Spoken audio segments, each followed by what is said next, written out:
I'm actually so excited for today's video because we are going to try to read through some of the books on my 2024 TBR. So welcome back to my channel. At the beginning of the year I made a 24 books I want to read in 2024 video, and honestly I'm doing very bad at getting through those books, so I thought it would be fun to do this video and try to get through more of those books. I'll show you, I have a section of books on my book cart that has all of the books that are left on my 24 books to read in 2024 challenge, I guess you could call it, or TBR. It's not a challenge, it's a TBR. I obviously don't do TBRs very often because I'm bad at sticking to them, but I'm gonna show you all of the books that are left. It's a lot because I put a lot of series on my TBR. Here is that section on my TBR cart that I was talking about. The only thing that's not on here is some of the series. Like I don't have any of the Throne of Glass books on here, and then I only have one of the Magnolia Park series and one of the Cinder series on here just to kind of remind me to read them, but that's not like where they live. But I already know what book I want to start with, and it's this one. This is the second book in the Nantucket series, and I want to start this one today because I just learned that the third book in this series is going to become a Netflix TV show, which I'm kind of confused about because I don't think a lot of people read the series in order. I think a lot of people just read the third one, which confuses me, which this is The Perfect Couple, that's the third one, and then The Swan Song came out most recently and that's the fourth one. So I'm wondering if these books kind of just take place in the same world with the same characters, but you can read them as standalones. I don't know, but we're gonna find out. But I'm very excited to read these because I'm very excited to watch the TV show. So let's start with this one and I'll update you as I go. I'm now on page 64. I don't really know how I'm feeling about it right now. I'm not like obsessed with it, but I still feel like we're setting things up, so there's not really much to go off of. But I will say so far I don't think you have to read the first book to read this one as well, because I'm kind of confused on where the series part is coming in, other than the fact that it like takes place in Nantucket, but I feel like most of her books take place in Nantucket, if not all of them. But I will say Miss Elin here loves to talk about cheating couples, which is not a spoiler. It even says it on the back. Like literally the first words on the back say with rumors of infidelity. So not a spoiler. I'm just like shocked that so many of her books there's cheating going on. But right now we're following this friend group. There's like 6 of them I think, which is basically just 3 couples, but like 6 people in total. And one of the couples has died. Literally me every 2 seconds checking the back of the book to make sure that I'm not spoiling anything. It says that they mysteriously drowned, leaving behind 2 small children. So there's obviously some mystery to what's going on. They don't really know why they drowned or like what happened. But obviously they're speculating about like what happened or what could have happened as to why they mysteriously drowned. But so far it's pretty interesting, very character focused. So nothing crazy is going on, but I'm enjoying it and I'm excited to see where the book is going to take us because I have no idea right now. I feel the need to tell you that I slept almost 11 hours last night, which is just crazy because I never sleep that much. But I guess I was tired. I don't know. Anyways, there's a part in this book that I actually read last night before going to bed, but it's very sad because they talk about 9/11 and like how it impacted their lives, which was just so sad. Like it literally had me tearing up, and it was so early on in the book that I was shocked that I was already having that kind of reaction, but it was very emotional.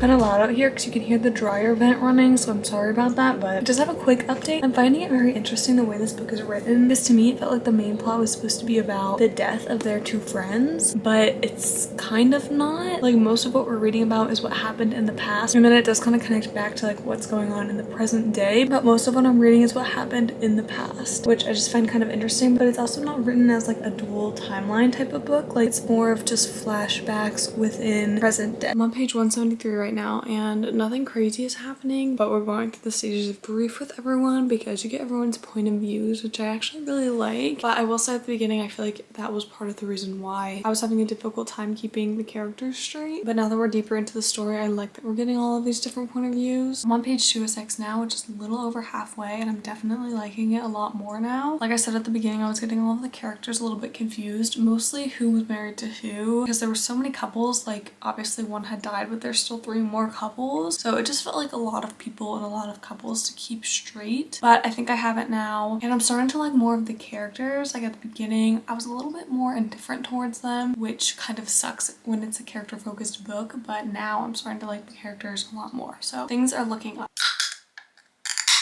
There's nothing like an Alani when you've slept 5 hours, but you need to work. I'm on page 261, so I've only had this much left, which is exciting because I think that means I'm going to finish this today, but I'm realizing that I don't normally pick up books where the main characters are like this age, much older than me, and in a very different phase of life than I am in. But I feel like I normally pick up books where the main character is like in their teens or like early 20s like I am. So it's interesting to pick something up like this that is different than what I normally read, and I'm actually really liking that. Even though originally I was not loving how the timelines are split up, like it's kind of a lot of flashback. You really dive deep into all of these characters because pretty much every single chapter it has a flashback moment in it, which originally was too much for me. I think it just took a second to get adapted into that kind of writing because that's not, I don't know, I feel like I haven't really read a book like that in a while. So it took some adapting to get used to that, but now I'm into it. I'm liking it. I'm not obsessed with it though. Like it's definitely not gonna be a 5-star. It's not gonna be a book that I think about for forever, but I am really enjoying it. Very quick update here because I'm definitely about to just sit down and finish this book. I'm on page 328, so I'm very close to finishing and things are starting to hit the fan. It was small things at first, but now they're just kind of building and like secrets are coming out. People are sharing things.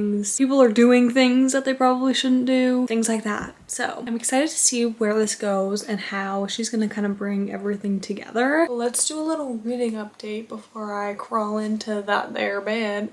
I did in fact finish the Castaways. I keep toggling between a 3 and a 3.5 for this one. And the only reason I would rate this a 3 rather than a 3.5 is because there is just so much cheating going on in this book that I'm like, I really don't like that. Like it was just too much cheating and like just talking about cheating. It was just way too much of a plot point in this book, which obviously it says it right in the back that it's going to be a plot point. It was just a lot bigger of a plot point than I thought it would be. And it like, I don't know, it almost wrote cheating in a not bad light. Like it almost like made cheating sound okay, and I was just like, what? So I also think it's because the last couple of books I've read by Elin Hilderbrand have had cheating in it, so I'm just kind of confused on like, do all of her books have cheating in it? Like now I can't remember all of them have had cheating in it. Maybe one is coming to mind where there was no cheating in it, but now I'm second guessing the fact that there actually wasn't any cheating in it, just because recently I've read so many books of hers that have cheating in it. So I just don't know anymore. I'm just like, why does she keep doing this? Like I know she can write about other things, and I know she could have made this book so good and like dialed down the cheating part. That's all I can say without giving anything away. But then I did pick out my next book that I wanted to read, and this one I picked up from a thrift store a while ago. I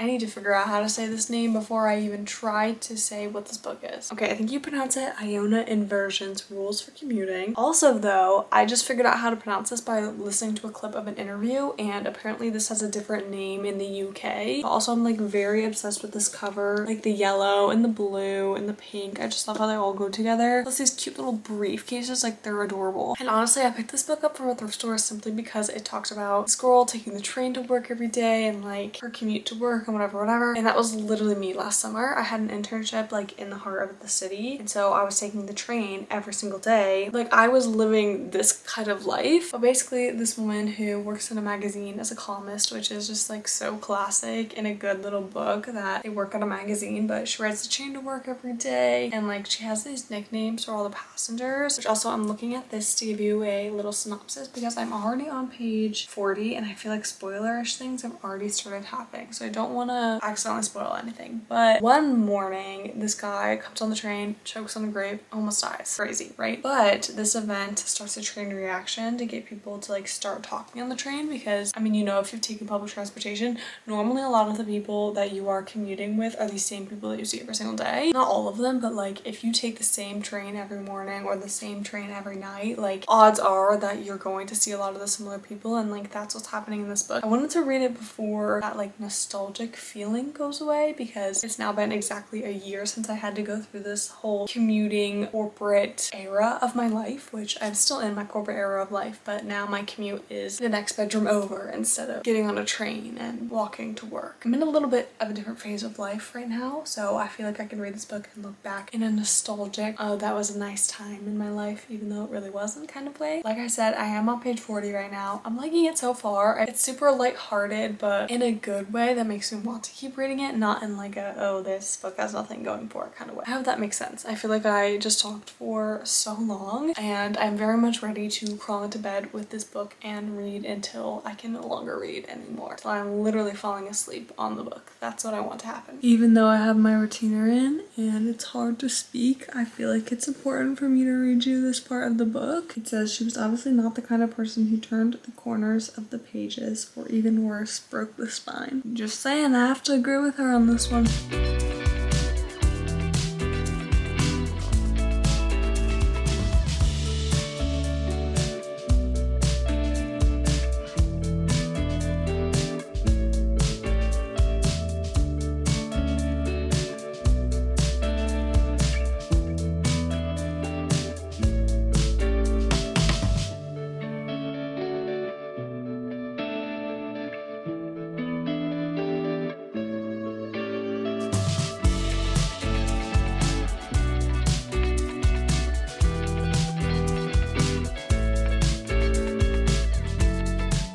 Much later in the day. The lighting right here is not great, but we're working with what we've got. I'm now on page 125, chapter 24. So not quite halfway yet. Oh, but I'm actually kind of getting there. I didn't realize this book is kind of shorter than I thought it was, plus the text is pretty large. So I feel like I'm actually kind of zooming through this book without really realizing it. But like I said, page 125, and I'm not loving it so far. I think a lot of the problem is I'm kind of indifferent to the characters, and it is a very character-focused book, which I feel like I keep reading very character-focused books. This is yet again another character-focused book. So since I'm not like obsessed with the characters, I haven't formed this connection with them, I don't really feel connected to the book, but I'm still enjoying myself. I'm just like not obsessed with it, and I'm not as into it as I was hoping to be. But also this book did something that is like one of my favorite things to happen in books. This book mentioned another book that I've already read. It's His Dark Materials. I read the first book in that trilogy. I think it's a trilogy. I read the first book of that and it mentions something from that book, and then the character is like, have you never read this book? I love when a book I'm reading mentions a book I've already read. Now, if it's a book I haven't already read, you already know it's going to be added to my never-ending TBR, because I just love when books connect like that, and this one did that, so that was so fun, and definitely a high point in the book so far. Like, I just love that, but I'm gonna keep reading. Hopefully I'll get more attached to the characters, but honestly, it's not looking too good. I don't think I mentioned that in this book you get a bunch of different point of views, and in one of the point of views, this woman is saying like, this is so perfect, like this thing that happened to me is so perfect, I wouldn't want it to happen in any other way. But I'm just like, that is the last thing that I would want to ever happen, like in that manner. Absolutely not. And obviously I can't tell you like what happened or any of the details or any of that, because it would be a spoiler at this point, but I'm like, this is the problem I'm having with this book. Like, I cannot connect to these characters at all. I'm back 2 seconds later, because there was one thing in the girl's point of view that she was like, I would have changed this. We go to another character's point of view and he's like, I would have done this, which is the same thing that like the girl was like, this is the only thing that I would change. I don't know if that makes sense, but it was just so like perfectly set up for that to happen that I'm like, this just feels fake. But if I was really into the story, I'd be like, oh, that's so cute. But like, since I'm not really into it, I'm like, ugh, that's fake. I don't want to DNF it. Like, I'm not at that point of not liking it, but in my mind, I'm like, I don't see this being anything but a 3-star, which is like not bad. It's just like not amazing. Like, I want my books to be 4 or 5 stars when I read them. I'm on page 179 and I feel like nothing was happening until now, which is fine. I'm just feeling like,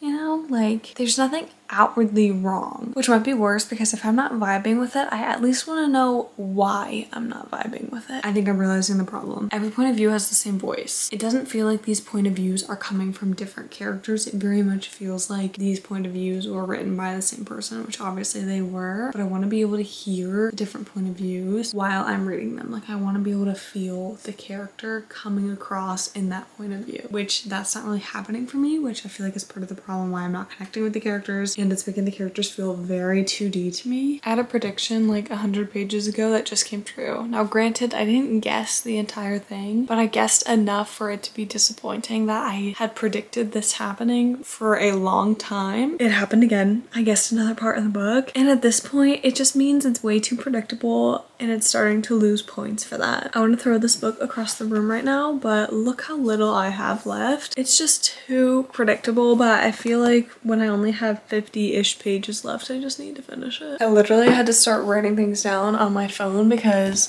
I was just feeling so many emotions towards this book and I didn't want to forget to talk about them when I give my review. So here it is. I did in fact finish this book, and I honestly can't decide if it's a 2.5 or 3 because 3 feels too nice, 2.5 feels too mean, so I don't know. But would I recommend this book? Probably not. It was not for me, but I will say I was scrolling through the Goodreads for this book and so many people love it, which I was honestly shocked about, but hey, that's good for them. It just was not for me. Everything was tied together in a way that was way too predictable, like, and not only just too predictable, it was way too unrealistic as well, the way that everything had tied together, because like these are supposed to be just normal everyday people. Like life would never be this tied together, and it will never be this tied together. And every time that would happen, it just felt too cheesy, too unrealistic, too predictable. So immediately I was pulled out of the story. And whenever I think that this book might be a 3-star and that I'm being too mean, I just need to think that I did skim the last 50 pages. Like I read all of the words, but I was fast reading. You know, I was trying to get through it because I was over it. It also felt like it wanted to tackle way too many issues in one book and just ended up being very poorly done and ended up just kind of skimming over a lot of issues, as in like real world issues that like we face as well. But with all that being said, it was not a bad book. It just was not a book for me. And now we can officially check off another book from our list. I feel like we couldn't check off anything for the first book because that was part of the series and I didn't finish the series, but we're slowly checking things off, and I went ahead and picked my next book, which is going to be Red, White, and Royal Blue. This is like an OG book talk book, but you know I'm not great about reading the popular books. I normally just like pick up things because I think they're interesting, but like I want to read the popular books and I want to be included in like the references and the discussions. So finally picking this one up. I actually thrifted this forever ago, which is shocking because I feel like it looks like really good condition, and I'm actually really obsessed with the cover. Also, one of the reasons why I wanted to pick up this one is because I have the audiobook right now and I have to work today, so I really want to listen to the audiobook while I work, but then obviously I'm gonna read a little bit before I log on and then after work as well. So I'm not just gonna listen to the audiobook, I'm gonna do both.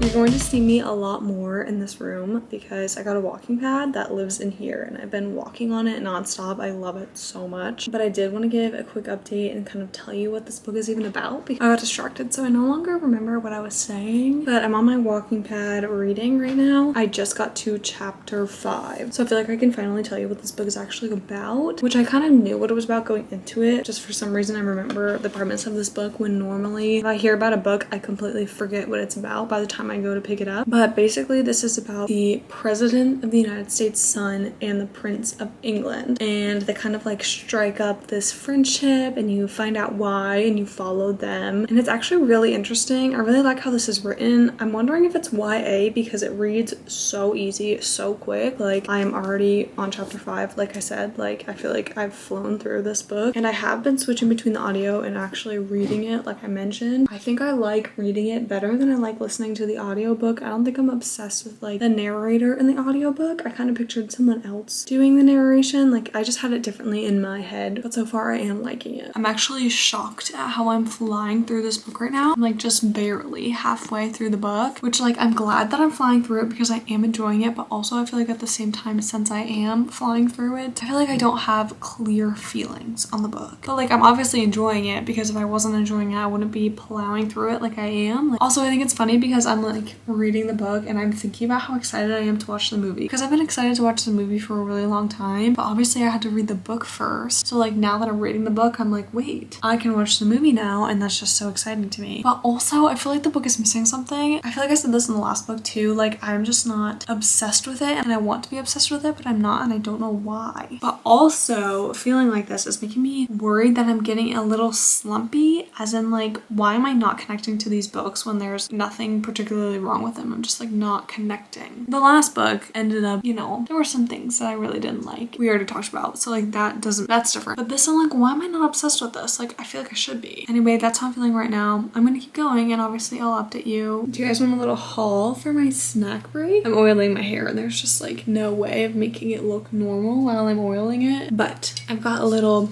cherry limeade poppy, and then I also have a little cheese stick. Let's also have a little update while I'm here. I'm already 60% of the way through the book. Chapter 9. It's very cute. There's some things happening which, like I said, maybe I said this, actually I don't know, I'm not like super invested into it. I am really enjoying it, and I really like the characters and what's going on in the book. I feel like it's perfect for the summer because it's lighthearted. Still very much enjoying it. I like that it's like lighthearted. At least I feel like very light reading it. Like I don't feel anxious or like worried about anything going on or anything like that. I feel like I sound like a broken record, so I'm gonna stop talking. I'm gonna enjoy my snacks and I'm gonna keep reading. I have two very random updates. The first is that I wanted to tell you, but I obviously forgot. When politics first came up in the book, I was shocked, and for no reason, because the book is literally about the president's son and the Queen of England's son. So like obviously there's going to be a little bit of talk about politics, but for some reason that didn't click in my brain. So when it was brought up, I was like, wait, what? Why are they talking about this? And I was like, Morgan, of course they're talking about this. Like,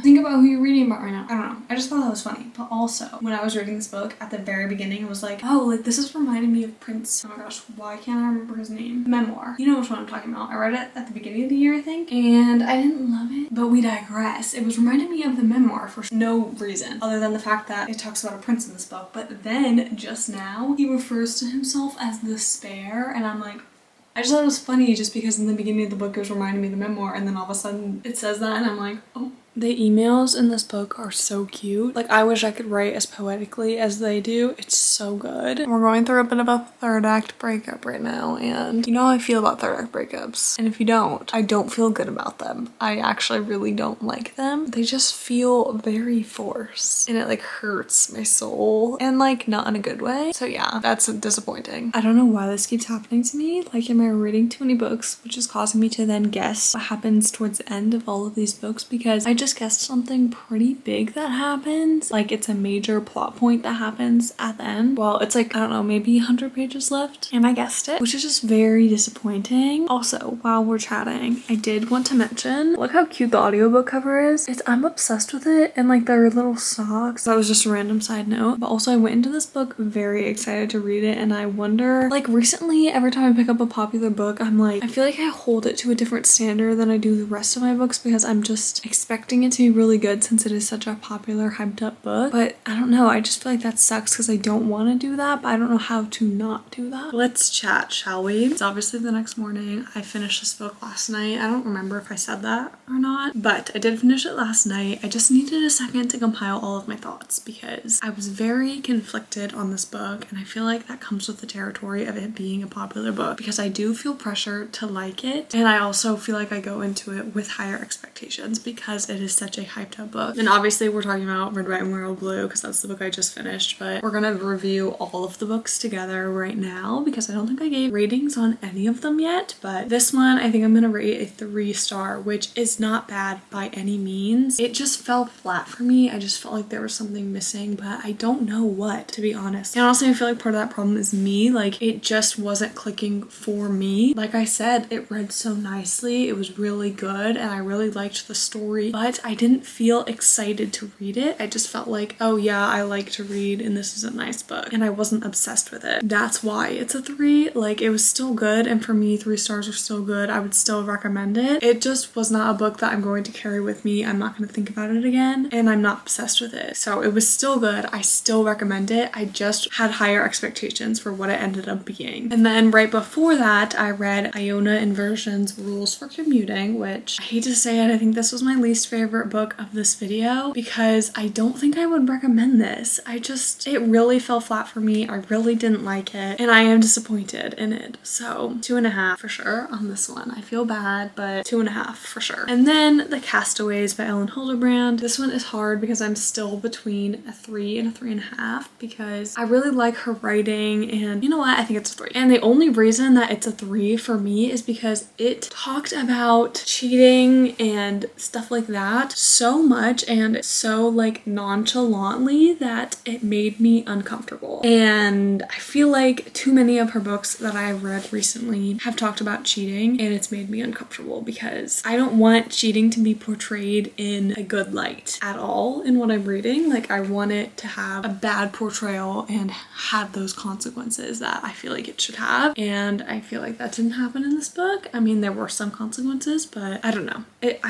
made me uncomfortable how much it was talked about and portrayed in a better light than what I thought it should have been. I'm very sad that all of these books were 2 or 3 stars because obviously I really want to like the books that I read, but hopefully I'll find some really great 4 and 5-star books soon. Like I said, I didn't hate my 3-star books. I was just not as obsessed with them as I was hoping to be. So that is that. I hope you all enjoyed this video. Let me know what else you want to see from me. Don't forget to comment, like, and subscribe, and I will see you in the next one. Bye!